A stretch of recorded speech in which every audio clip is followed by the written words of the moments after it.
this somehow. So all of a sudden, he comes to life. And he pulls his wallet out of his pocket, and he's got a wallet with that accordion thing with all the credit cards in it. And he spreads it out. Can't find his Visa card. Turns it over. Can't find the Visa card. Thinks, well, maybe he missed it, so he turns it over again. He does this about 2 or 3 times. Meanwhile, I'm standing there. Another person's coming, lining behind me. That person's standing there. So then he goes, oh, and he reaches into his pocket. And he pulls out a receipt, and inside the receipt says Visa card. So he gives it to the lady. And the lady, instead of letting him run it through the machine, she just runs it through the machine. And he stands there, and she says, you need to sign it there. Oh. And he goes, oh. So he signs it there. The transaction is completed. She hands him his receipt. And then his friend comes up and hands him, he was in the store with, hands him a package with 2 Sharpies in it. And the lady says, oh, do you want these too? And I went, no. And she looked at me and I said, his transaction is complete. It's now my turn. If he wants to buy those pins, he can get in line behind me. And she looked at the guy and she goes, is that okay with you, sir? And I looked at her and I thought, this is going to be interesting because this is not up for negotiation. Yeah, yeah. And he goes, this sing-songy voice. He's got this goofy red hair.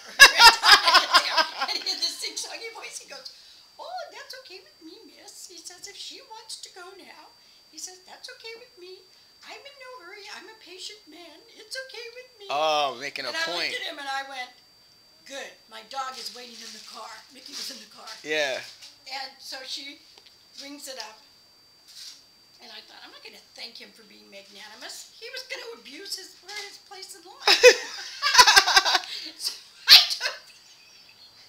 I took my cartridge and my receipt and off I went after I paid for it. But I just thought, no, you don't get to buy one more thing and fumble around. Does that remind you of an incident that you and I experienced, Chumahan?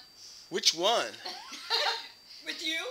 And Chumahan, the one when we were outside the shopping center trying to cross the street.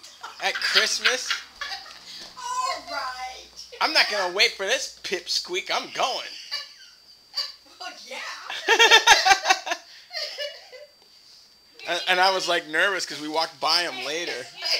And he pretended not to see Jan. He had been totally, he was telling everyone to wait. He had white gloves on and everything. And Jan just said, I'm not waiting for this pipsqueak. And she just started walking. There was no cars coming. And then... That's ridiculous.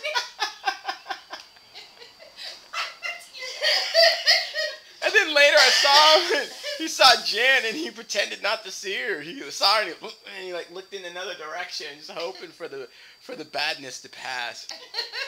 It was very tense. That's all I need is my aunt to confront this little police cadet Yeah. directing traffic. Yeah. I'm thinking to myself, I sure hope she's not expecting me to fight.